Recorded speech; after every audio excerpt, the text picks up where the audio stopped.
Et salut à tous, nouvelle vidéo trail actu. Nous avons vécu un des plus gros week-ends de cette saison sur la scène internationale avec 4 courses de renom au rendez-vous. La Western State 100, le marathon du Mont Blanc, l'Andorra 100 et le Lavaredo. Du coup, on ne traîne pas, on a pas mal de choses à voir ensemble et à débriefer. Alors, c'est parti!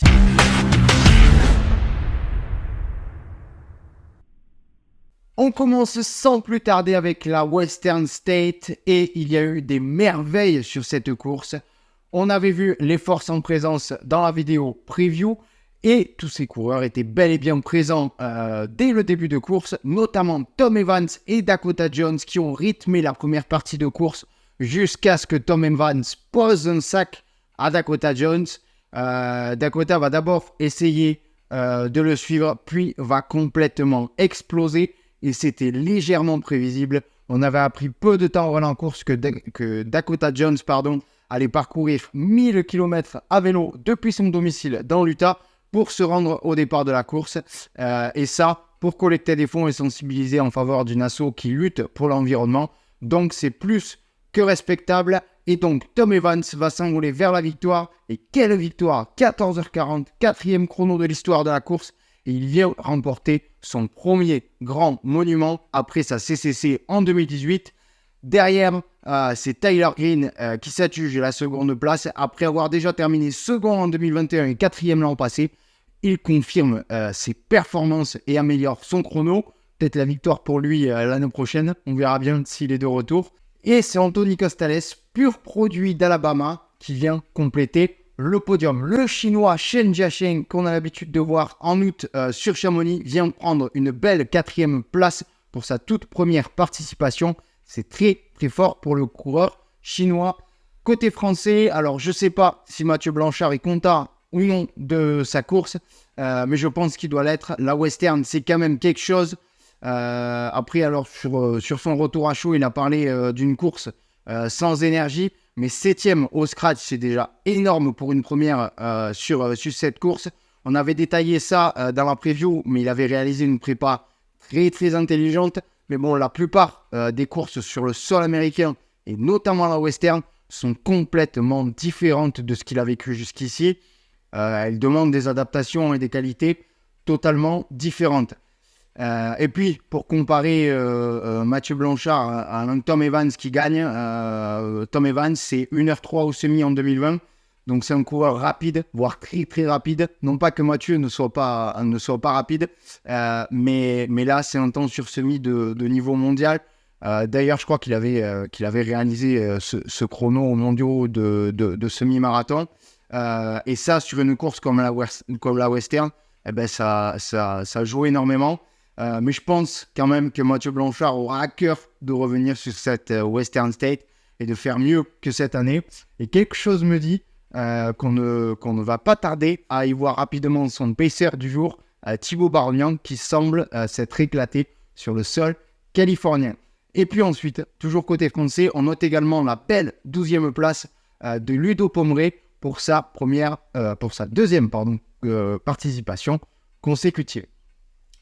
Et devant nos deux Français, eh bien, il y a quelqu'un qui réalise une course extraordinaire, monumentale. Vous l'avez sans doute vu partout, mais Courtney de Walter réalise une performance XXL, remportant la course chez les dames en se classant 6e au scratch et en brisant totalement l'ancien record datant de 2012 détenu par Emily Greenwood en 16h47. Courtney l'améliore de plus de 45 minutes avec une nouvelle marque en 15h29 dans des conditions qui n'étaient pas forcément favorables à un record avec pas mal de neige en début de parcours. Un chrono qui restera vraiment tout en haut, sans doute très très longtemps. Courtney marque une nouvelle fois de son empreinte le trail, l'ultra et le sport en général. Une performance qui a été cotée à 875 points d'après l'index UTMB. Et je pense que si on fait la pondération de cette cote, on ne doit pas être loin, voire peut-être même au-dessus de la meilleure cote de tous les temps. Ça mériterait un débat sur le sujet, mais Courtney est sans doute dans les discussions pour le titre de meilleur trailer et traileuse all-time. Et ça, mais vraiment, je pense que ça mérite un gros débat là-dessus. Mais maintenant, place au repos pour Courtney, puisque dans un mois pile, elle va enchaîner avec la Hard Rock. Et ça, c'est pas de la tarte, tellement cette course est différente de la Western et difficile. Si elle réussit cet enchaînement avec la même manière, on pourra clairement la qualifier d'extraterrestre. Et puis alors, l'énorme perf de Courtney fait de l'ombre à une autre énorme perf, celle de la dernière vainqueur de l'UTMB, Katy Schide, qui vient prendre la seconde place. Et elle aussi sous l'ancien record, puisqu'elle termine en 16h43. Les filles sont bel et bien là et elles se rapprochent de plus en plus des garçons. La compagne de Germain Granger réalise une nouvelle fois, elle aussi, une énorme performance. D'ailleurs, la transition est toute trouvée. Germain a lui aussi sorti une énorme perf et on va voir ça tout de suite. Allez, on passe au débrief du marathon du Mont Blanc. C'est parti! Et on commence avec le 90 km de ce marathon du Mont Blanc avec un beau plateau qui était au départ ici aussi. Et dans la preview, je souhaitais suivre nos deux Français, Germain Granger et Hugo Deck. Eh bien, je pense que nous n'avons pas été déçus. Germain était plus que prêt pour l'événement. Il a bouffé des heures et des heures en montagne. Et pour ce morceau de 90 km et 6300 mètres de dénivelé positif, c'est bien ce qu'il fallait faire. Parti prudemment et conscient de la course d'attente qu'était ce 90 du Mont Blanc, il a pris la tête après le Châtelard et ne la lâchera plus. Il remporte une nouvelle course de renom. Il boucle le parcours qui a été légèrement raccourci. Pas de montée à tête de balle. Donc il boucle ce parcours en 10h36, presque 9 km/h de moyenne sur un tel parcours. C'est très très fort pour Germain. Il a quand même eu chaud aux fesses dans le final, puisque le jeune Louison Coiffé, 23 ans, réalise la belle surprise du week-end en terminant à la seconde place, seulement en 1 minute 30 de Germain Granger. Il a même été un temps devant, et c'est tout de même une belle surprise, puisque c'est une première sur la distance pour lui. Il était habitué à un peu plus court. Et puis la jeunesse était bel et bien présente sur ce 90 du Mont Blanc, puisque Hugo Deck vient s'adjuger la 3e place du podium, lui aussi parti prudemment sur la toute première partie de course. Il réalise lui aussi une course intelligente pour s'offrir un premier podium d'exception sur une course internationale. Et quelque chose me dit que c'est pas le dernier. On peut donc en conclure qu'on voit de plus en plus de jeunes de cette génération performer sur Ultra. Louison Coiffé, Hugo Deck. On avait vu également Benjamin Robiol devenir champion du monde il y a 2 semaines. Tous les trois ont 23 ans et ça annonce de belles choses pour les années qui viennent pour le trail français et le développement de l'ultra en général. D'ailleurs, Benjamin Robiol montre sa polyvalence en faisant 3e sur les kilomètres verticales remporté par Alexandre Ricard. Il a même enchaîné le lendemain avec le 42, mais cette fois en tant que caméraman, à suivre les premiers. Donc Benjamin Robiol, le champion du monde, semble bien avoir récupéré des mondiaux. Côté féminin, sur le 90, on a eu droit à la bagarre entre Lucie Jamsin et Jennifer Lemoine. Non loin l'une de l'autre depuis le début de la course, et la bagarre a eu lieu et a vraiment eu lieu après le Châtelard. Jennifer Lemoine prendra alors la tête et ne la lâchera plus.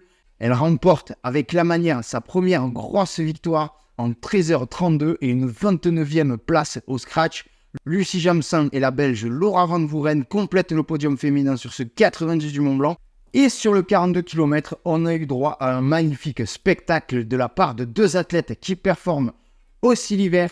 Rémi Bonnet, champion du monde de ski alpinisme et grand favori après sa récente victoire sur Nérévieux-Molaison, il nous a démontré tout son talent dans les bosses, une aisance incroyable, une montée en puissance du premier au dernier kilomètre et une victoire amplement méritée, enfin couronnée sur le marathon du Mont Blanc après plusieurs désillusions. Une victoire en 3h35 pour avaler les 42 km et 2500 mètres de dénivelé positif avec 5 minutes d'avance sur son copain de team, l'américain Eli Hemming, et Peter Engdahl, que je n'attendais pas à ce niveau après avoir fait les mondiaux il y a seulement 2 semaines, qui résiste au retour de Manuel Merillas dans les descentes, et il termine donc 3e, premier français, Simon Paccard du team Sidas Matrix, 7e en 3h52. Il en avait gardé quand même pas mal sous le pied et il grappille énormément de place sur la fin de la course. Donc top perf pour le vice-champion de France junior de course en montagne. Du côté de la course dames, je vous avais parlé de 2 athlètes hivernaux qui nous ont offert un magnifique spectacle. Eh bien, la seconde, c'est Sophia Lockley, membre de la sélection américaine de ski de fond, 15e des derniers JO d'hiver sur le 30 km. J'avais hésité à vous en parler lors de la preview, car il court en trail en compétition depuis seulement l'année dernière, et on l'avait découvert sur les Golden Trail Series, et notamment Pikes Peak, et sur la première manche des finales des Golden, où elle sort des énormes performances. Elle fait 3e et 4e, mais c'était des formats très courts de 20 bornes, donc c'était assez difficile de s'avancer sur un chrono, sur un format marathon. Même pour elle, je pense que c'était un peu l'inconnu, mais résultat, elle devrait en faire plus souvent. Elle est partie en tête dès le début, elle a clairement écrasé la concurrence et termine en 4h12 à 11 minutes, c'est énorme, de la seconde, la chinoise Miao Yao. La chinoise qui revient super bien. On l'avait perdu un peu de vue après sa victoire sur la CCC en 2018. Et c'est l'Espagnole Oyana qui complète le podium. Donc voilà pour ce marathon du Mont Blanc. Rémi Bonnet et Sofia Lockley nous prouvent une nouvelle fois que les sports d'hiver sont ultra complémentaires pour une pratique du trail en été. De plus en plus d'athlètes élites se mettent au ski alpi en hiver et c'est pas pour rien. Vous savez ce qu'il vous reste à faire cet hiver si vous voulez être performant pour 2024. Voilà pour le débrief du marathon du Mont Blanc. On a également suivi 2 autres courses de niveau international, l'Andorra 100 et le Lavaredo, toutes 2 courses du circuit UTMB World Series. Sur l'Andorra 100, une course sans trop de mouvement à l'avant. On y retrouvait ceux qui avaient fait 2 et 3 sur la dernière diagonale des fous, Jean-Philippe Choumi et Benziman. Jean-Philippe Choumi, en tête depuis le début de la course, se fera rejoindre par le franco-américain Benziman dans la dernière descente, et les deux finiront main dans la main. Attention à ces deux-là sur l'UTMB, et c'est Pau Capel qui vient prendre une belle 3e place. C'est encourageant, mais il ne semble toujours pas avoir retrouvé son meilleur niveau. Et puis sur le Lavaredo, trail de 120 km et 5800 mètres de dénivelé positif. Côté féminin, la française Fiona Porte confirme qu'elle est en grande forme en 2023 après sa victoire sur la Maxi Race et le Trail Niveau Les Revards, en remportant ce Lavaredo devant Marilyn Nakache. Chez les hommes, c'est le Suisse 8e de l'UTMB 2022, Jonas Russi, qui s'impose en 12h13 minutes. Il a amélioré son chrono de l'an passé de plus de 45 minutes. Il est en forme cette année. Attention également à lui fin août. Et il s'impose devant l'infatigable roumain Robert Agenal, toujours en forme et au top niveau depuis bientôt 10 ans. Un exemple de régularité. Voilà pour les débriefs de ces 4 courses. Et pour finir, j'aimerais amener une petite question piquante à la fin de chaque trail actu, à laquelle vous pourrez répondre en commentaire. Et cette semaine, je me demande et je vous demande si notre sport est en train de prendre un nouveau tournant depuis environ 2-3 ans. Il y a des records qui tombent dans tous les sens, et pas n'importe lesquels, puisqu'on a vu encore ce week-end la Western State, UTMB, Diagonale des Fous, Sierzinal, Zegama, et je me demande donc d'où cela peut venir. Est-ce que c'est des athlètes plus forts qu'avant, mieux préparés, plus professionnels, ou est-ce qu'il y a une plus grande densité d'athlètes élites qui se tirent vers le haut? Est-ce que c'est dû aux avancées scientifiques dans les prépas, ou peut-être simplement des conditions favorables au record? Les débats sont ouverts, j'attends vos avis, ça devrait être passionnant. Voilà pour ce gros débrief. N'hésitez pas à me donner vos avis sur ces courses en commentaire ou votre ressenti si vous y avez participé. N'hésitez pas également à ajouter des infos complémentaires si j'ai oublié certaines infos. Allez, on se retrouve très rapidement pour de nouvelles aventures. C'était Arnaud pour Endurance Show. Ciao!